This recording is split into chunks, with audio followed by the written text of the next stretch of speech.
Hey guys, welcome. We're doing our second live stream, I think, in a long, long time.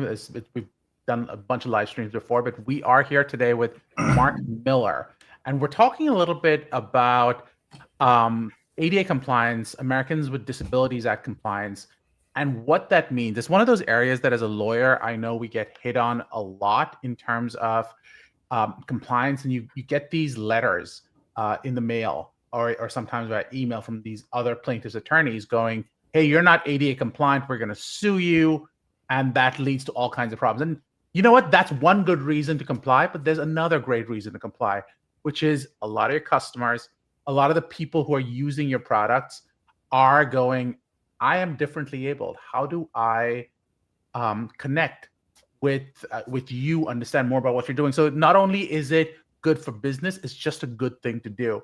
So for that, we have Mark. Mark is the ADA compliance guy. So I'm actually lucky to have him on here. But before we get started, Mark, do you want to introduce yourself? Yeah, thanks, Darshan. I'm Mark Miller. I have my company's called Inclusion Impact Accessibility, and we're serious about that. And the QR will take you right to the website. Right to the Thank you for that. So check it out. Check out the blog. Check out the news posts, and we'll keep updating that. That's a newer business. I've been in the industry for 13 years. Right, I started with a company called Interactive Accessibility. We merged with another group after 5 years. We started with just a handful of people and grew that. And then we're in the corporate world doing accessibility for several years with the Paciello Group.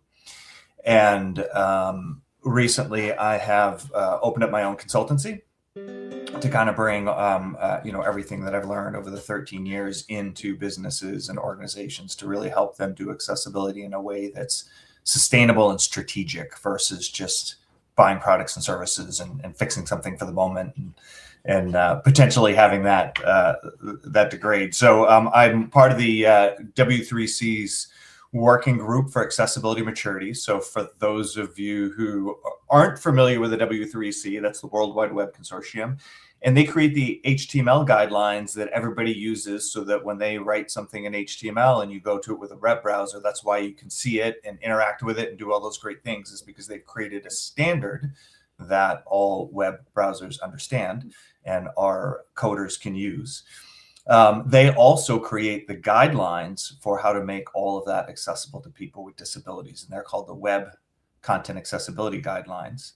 And I work with a group that is the Maturity Model Working Group, and we have created a framework by which organizations can increase their capability over time to create accessible digital products in-house and deliver accessible digital products in-house. So that's been a passion of mine for a long time as well.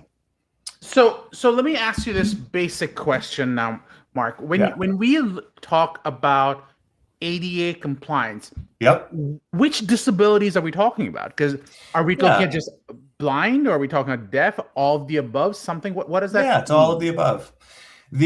So first of all, the part of the ADA that typically applies, particularly to something public facing, is Title III of the ADA. And all it says is that places of public accommodation need to be accessible to people with disabilities. So when we were talking about nothing but buildings, that was if you have a set of stairs, you need a ramp because somebody in a wheelchair is going to need the ramp. You need Braille on the bathroom doors so that people who are blind know if they're going into the men's room or the women's room, etc. Right? Nowadays, with the web, the same things apply to the web because it accommodates the public. And there's 4 categories of disability that are considered. One is vision disabilities, and that would include people who are blind or have low vision, right? Just because they have a vision disability doesn't mean they're totally blind, right? Maybe they need screen magnification. When they make your website really big so that they can see it and read it, it needs to still be clear and logical for them. There are people with hearing impairments. So that could be somebody who's hard of hearing or completely deaf, people who use sign language. And typically speaking, those folks need captioning. So when you go to the bar and you're looking at the TV and it's got the captioning on, that's That's that. And then there's also people with mobility impairments, meaning that they can't use the wheelchair person that we just described. That's somebody with a mobility impairment. They probably don't have a problem on the web or using their computer or using applications or their mobile phone. But I have a friend, in fact, for those people who do visit my blog, if you look at the post called Soul of a Rose, it's about this book. And this is a friend of mine who has cerebral palsy and doesn't have gross motor control over her legs, hands, anything like that. And she uses a head wand. So think of a headband with a pencil coming out of it. And all that, so she relies on the keyboard 100%. So those of you who have your hand on that mouse most of the time, that's not something that somebody with that type of mobility impairment can do. So if the website's not navigable by keyboard, she would have a really, really hard time. And just a quick plug for Rose and for the book, Soul of a Rose. She wrote a wonderful book of poetry, and it's very interesting to read because it's from her perspective as a person who doesn't have a whole lot of mobility and all that. And then the fourth type would be, I actually fall in this category, it's cognitive impairment. So if you think about people who have autism, I myself am dyslexic. So I really appreciate predictable things on the web. So if the navigation stays the same, I like plain language. I love it when somebody gives me a summary. Right. And I've got tools that'll do that kind of thing for me as well. But there's definitely sites I stumble upon that are focused on the guidelines and being accessible that are a little bit easier for me to navigate because they're friendly to my dyslexia. So those are the four categories: hearing, mobility, cognitive, and Vision. What did I miss? Vision. Oh, the obvious one, vision. Yeah, so that's that. Hopefully that answers your question. It did. And you know what I find really interesting about the four categories you mentioned? At least two of those categories I find myself using on a routine basis. Of and course, what I mean by that is the number of times I turn on the TV and I turn on closed captions. Yes. Because I can't understand what those actors are saying. And sometimes it's easier to just look at the phone and then read the caption and go, oh, I know where we are. I'm going back to my cell phone. Or the number of times people are like, oh, Darshan, you have 2 doctorates. You're a really smart guy. I'm going to throw really complex information at you. I beg you, do not give me the complex information. Give me the simple version. I don't want to think hard. Exactly. 8th grade. Exactly. Yeah. And that's the point. You might think that you are being smart because you're talking to smart people and treating them as smart people. Most smart people don't want to engage their brains as much as you think they do. Most smart people are going, tell me what I need to know and let me get off the website and go hang out with my kids, go hang out with my wife, go hang out with my husband or whoever else you're going to hang out with because I got better things to do. Exactly. That's a really good point that you bring up, Darshan, and we actually have a name for it in our industry. It's called the curb cutout effect.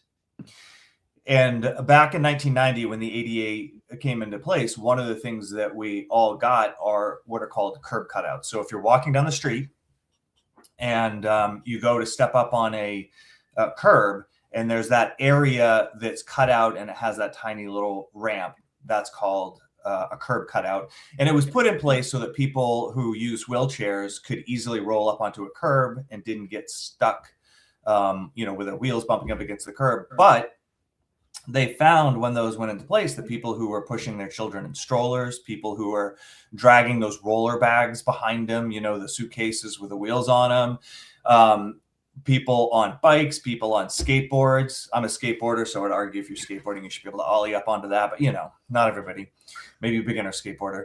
But here's the really interesting thing, Darshan, is that they did a study and 80% of the people that did not have a perceivable reason for using the curb cutout went out of their way to find the curb cutout and walk up it. So when we think about, or it's one of the real great arguments for accessibility, and one of the great benefits for accessibility is that it starts to benefit people outside of the group that it's intended for, right? So it creates better usability for everyone. And the example you gave is a fantastic one, because most people listening, you've all been in that loud bar and that football game or that show's on or whatever it is, and all of a sudden you get interested in it and you want to pay attention to it, and you're so thankful that those captions that were there for people who are deaf are now there for you, and you can and you can read it. It's the same with color contrast, right? Color contrast ratios are one of the things that's important. When you get out of your phone out of your car on that bright day and you're looking at your phone for some reason, and you can still read your phone even though you've got the glare of bright sunlight, that is because it meets the color contrast ratio guidelines that are required for people who have low vision or color blindness. My father's colorblind. So, and to your point, just that sort of being predictable with your navigation and being simple, not complex, I'll call it, right? In the way that you write or in the things that you do, so that people don't experience a major cognitive load when they're trying to use your product or look at your website. Those benefit all of us, you know? So what do you say to those people who go, that's all well and good, but the fact is, in the end, this is going to cost me money. This is going to cost me practicality. And what I mean by that is, why do I need a ramp when 95%, 99% of the people who are going to come to my office are going to be able to walk up the stairs? Why do I need to worry about color contrast or closed captions when the fact is most people can hear, most people can see? Right. Why bother when is it not a burden on people who are saying, I just want to put out good content and let those people who can watch it, and the rest ignore it? So there's a lot of answers to your question. Oh yeah, I bet there. So but I'm going to break it down for you. So a lot of the stuff that we've already talked about, like the curb cutout effect, that's part of the answer to that. There's, as you know, there's litigation, right? So there's part of it is because you want to reduce or mitigate your risk of litigation, and you want to create defensibility. So you want to be able to say, no, I am doing the right thing. So that's part of it. And that can be expensive for an organization if they're experiencing, that kind of thing. And then there is an ROI. 1/3 of the people in the world, 1/3 have some level of disability. And all of us are going to collect disabilities. It's one of the great privileges of aging is that you can collect stamps and disabilities, right? But if you're fortunate enough to age, you cognitively slow down. You can have difficulty with your hearing. You can have difficulty with vision. Your body doesn't work as well, so you have mobility impairment. So all of these people that are enjoying that content that you're putting out right now, or wanting to use your website, they're still going to want to do that when they're retired, when the things aren't working as well. So you're not just doing it for this. People think of people with disabilities and they think of that person in the wheelchair, or that person who was born blind, and the amount of disposable income that those people have is incredible, and they want to participate in your business, and you should allow them to. But it's also about that aging population. So we look at disability. There's 3 models that an organization thinks about, right? And one of them is the one that you and I have been talking about, Darshan, and that's the legal or compliance model. They enter into accessibility because they want to mitigate risk and create defensibility against, so that they're not vulnerable to the ADA or the EAA, the European Accessibility Act in Europe, AODA in Canada. They're all globally. There's all sorts of things. The other one is the altruistic model, right? We want to do it because our company ethos is that we want to be available. We want to serve everybody. And then the other model is the ROI model, right? And that's what I was just talking about. So we want to do it because it opens our business up to a segment of the population. So those are the 3 models, and those are 3 really good reasons. But here's the secret. The real secret is, no matter which model you enter and do this from, you want to take a step back and you want to look at it as a unified model. And what I say by that is you want to do it for all three of those major reasons, because that is how you're going to be sustainable. If you're only focused on legal, as soon as that lawsuit is settled or that demand letter goes away, you're going to start to lose focus on it. You're going to start to move resources back to whatever they were doing before. But if you realize there's an ROI, your company's more likely to sustain it.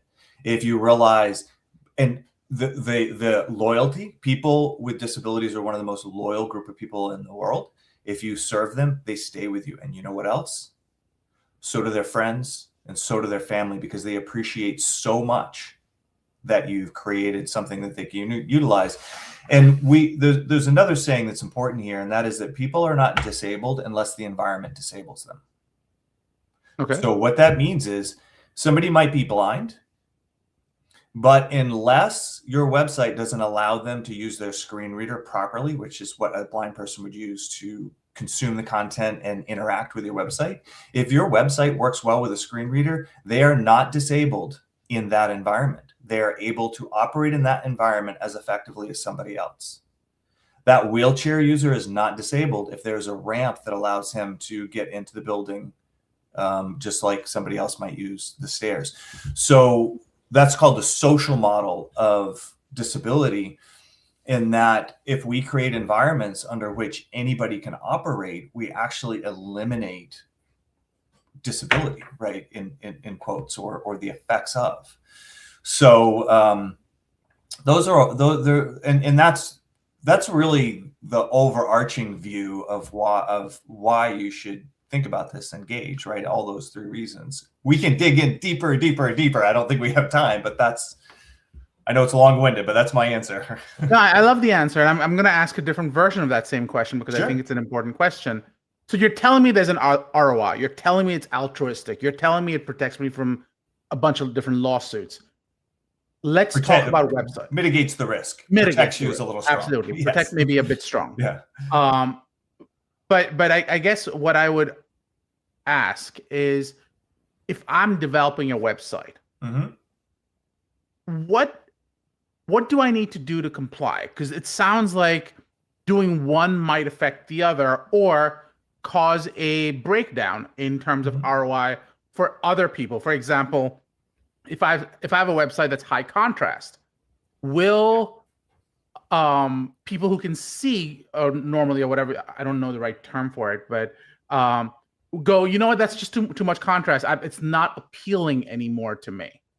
Or are there ways to sort of address these needs, and what are those ways? So first of all, you're expressing the concern that every web designer out there has as soon as they hear that accessibility is coming to town for them. And the bottom line is that, first of all, the color contrast guidelines stuff, they're not that harsh. They actually create really pleasing things. There's exceptions, right? You're a lawyer, so you're going to understand this, but there's undue burden. If you've already got established branding, colors, and stuff like that, those are exceptions.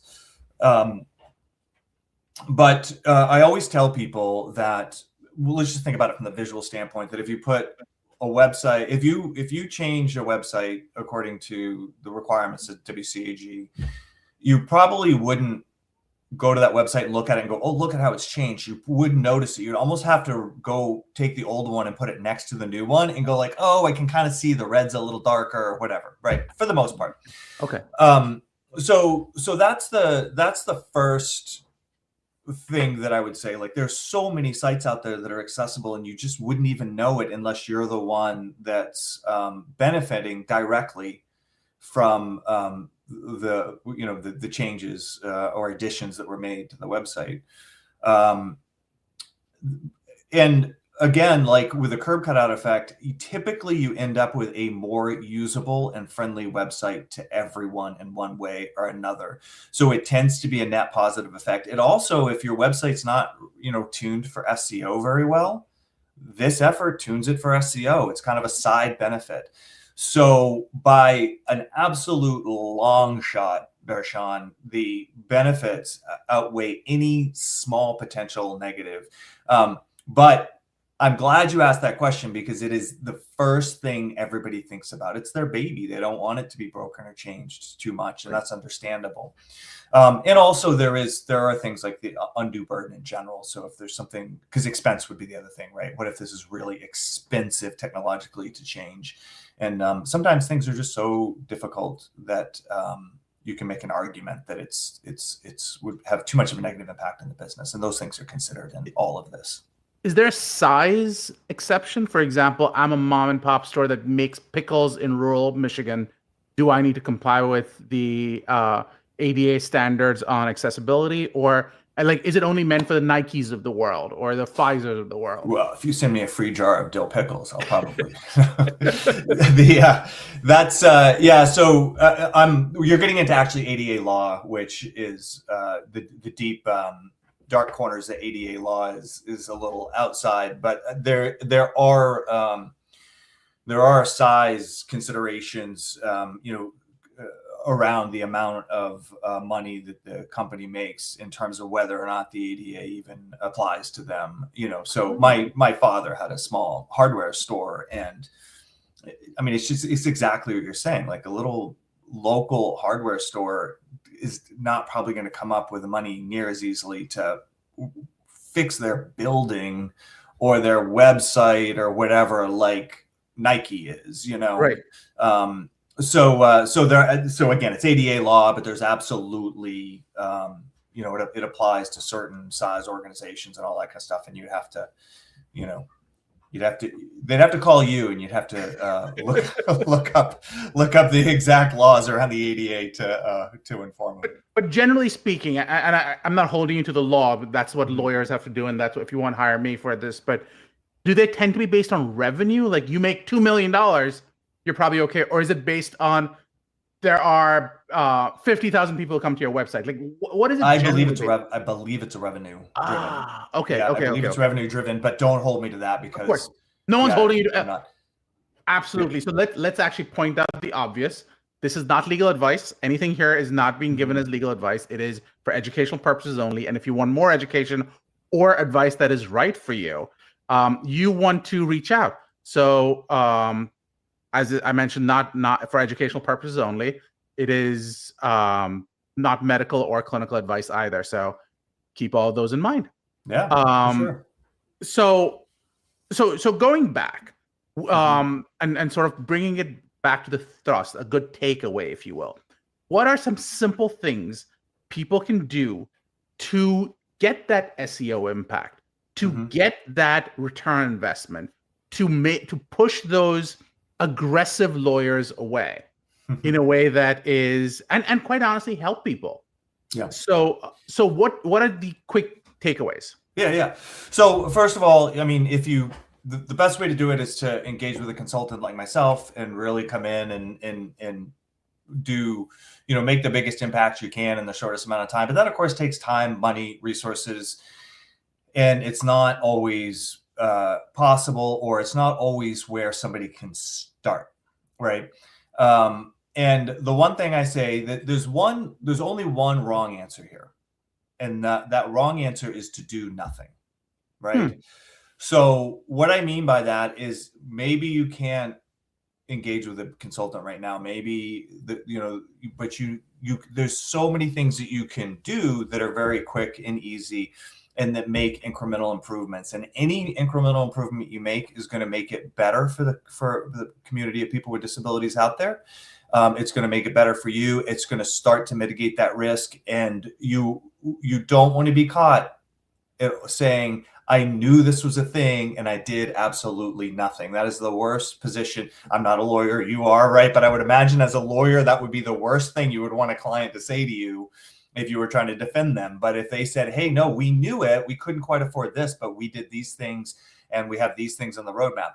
So what are the things, right? One of the simplest things that you can do this right now, or as soon as this podcast is over.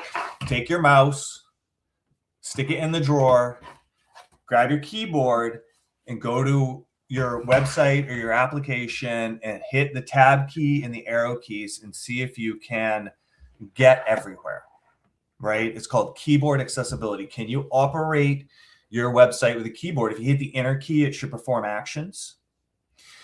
That is such a huge brush to paint with in this scenario, because we talked about Rose. Rose appreciates that. But imagine you're blind. If you're blind, you are not aiming a mouse at anything, right? People who are blind and rely on screen readers rely on the keyboard. Could you explain what screen readers are for those people who may not know? Yeah. So screen reader, it's the simplest way to think about it is exactly how it sounds. It reads out loud and speaks the content on the screen. So if I go to your website, and it's going to read aloud that top navigation, and I'm going to be able to, and then there's some interesting things it does, like it's got element readers in it, so it can read all of the links on the website, all of the headers on the website. That's why the structure of the website is important, so that screen reader can interpret it correctly. But that is what somebody who can't see uses to perceive that same information that somebody with vision would look at on their screen. So number one is use the keyboard accessibility function and basically get rid of the mouse. Yep. Yeah, tab key, arrow keys, enter key, those 3 keys. And if you get caught, can't get out of an area, if you're looking at something going, I can't get there, how come I can't get there? Or you're hitting the enter key and it's not activating it like it would if you clicked with your mouse, then you immediately know that you have problems. That's number one. Number two, you can look at any content that is auditory and see if there's a text equivalent to it. So if you've got videos on your website, are they captioned? If you've got a podcast like this one, maybe you've got an option where you can just listen to it. Is there a transcription of that somebody who is not going to be able to hear the podcast could read? And then there are, and if you go to my website and you go to the free tools section, there's a bunch of free tools there that will, there's single page scanners that will scan the website. Anything that scans one page at a time, the free ones. Anything that scans like that only catches about somewhere between 30 and 40% of the accessibility issues, or more accurately, the failures to the WCAG guidelines. But great place to start. Great place to start. You can look at that. Those tools tend to be very good at explaining to you what's going on and how to fix it. And they don't cost anything. If you want the whole site crawled and scanned, that's where you start to get into paid tools. But you don't need to do that necessarily to start to get a feel. Start with your home page. It's the page everybody's going to use. Scan it, see what it comes up with, and it'll give you direction on how to fix that. Another big one is any picture that you have on the website. It needs one of two things needs to happen. It needs to either be marked as decorative, which means, hey, this is a picture. It's just meant to look pretty. It doesn't convey anything at all. Or it needs alternative text. And alternative text is what a screen reader reads aloud when it gets to that picture, so that the screen reader user has the benefit of that information just like anybody else. So lots of times think about buttons that might have text, and that text maybe is an image and not, those kind of things. It could say submit on it and you wouldn't know it says submit. It's not how you handle a button. You should handle a button differently, but just by way of example, or some other significance, or if you click on the picture and it does something, you should tell the people what it does. So that's a really easy one. You don't even very basic coding knowledge, you can do that. So there's a lot of just simple things that you can do. And what happens is people do these things, Darshan, and then they get excited and they start to look at the W3C website and they learn about other things. And sometimes people get pretty good just going back and forth on their own and looking at what these tools say. And the other thing to realize is there's no light switch. There's no way to show up, do something, and walk away and have magic accessibility all over your website or your application. It just doesn't happen.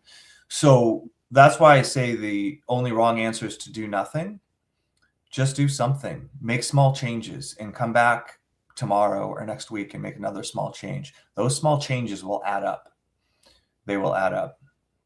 So purely from a accessibility perspective, obviously, we have put out the QR code, but you know what? Sometimes people may not be able to access it because of the screen readers. So for Mhm. those people, how can people reach you, Mark?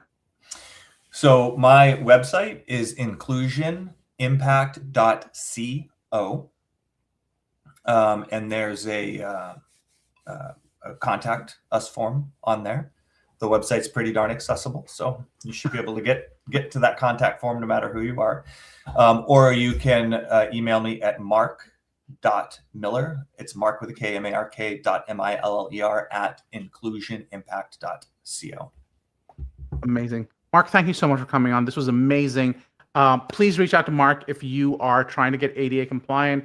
That will be something that you will each find adds a ton of value. I personally learned a bunch of different things. Great. So thank you so much for doing that. I do hope we get to bring him back on again at some point, and it'll be fun because he's already taught us so much. I think a really interesting conversation you and I, Mark, may want to have, and if people have ideas, feel free to let me know. But one of the conversations everyone has is obviously websites, but I wonder if pills need to be looked at from an identification purpose. Are they you sometimes get the pills with the little embossing on them. Mhm. Do those need to be ADA compliant? If so, how do you match that? There's I can look it up for you, but that's the conversation we can have. It's a little outside of my personal Yeah. expertise, but with all the conferences and stuff I go to, there's actually I think it was CVS that created an accessible pill bottle. Wow. And I'm trying to remember how they did it, but I believe there was I can't remember how it was done, but I'd have to look it up for you. But I could look that up, and I'll tell you there's another if you look up the Breva, it's a desktop oven, right? And you would think, so what, Mark? Why are you talking about a desktop oven?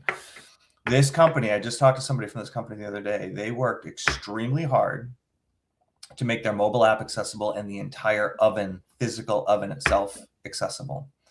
Occupational therapists have picked it up and they put it into the homes of people with autism who are living independently because of how safe it is and how easy it can be operated. It has a camera on it, so if you're an assisting, like if you're the parent of one of these people and somebody calls you and says, "I'm trying to make this," and blah, blah, there's a camera so that you can interact with them. So you know, the pill bottle example is great, but there's just a lot of things. Like, what if you're blind and you need to go down to your washer, close your eyes and see if you can figure out how to do laundry and what settings to put your washer on without being able to see. You'll be frustrated, right? Yeah. So there's a lot of areas in which those environments need to be made so that they don't disable people. So it's a great point. And that's something we can definitely get into. Sounds amazing. Thank you all for tuning in, and go check out Mark's website. And I'm excited to have him back again. Thank you again, Mark. I really appreciate it. And please call me. We don't need to do business. I'm happy to chat with people no matter what. So let me know if I can help. Thank you, Darshan.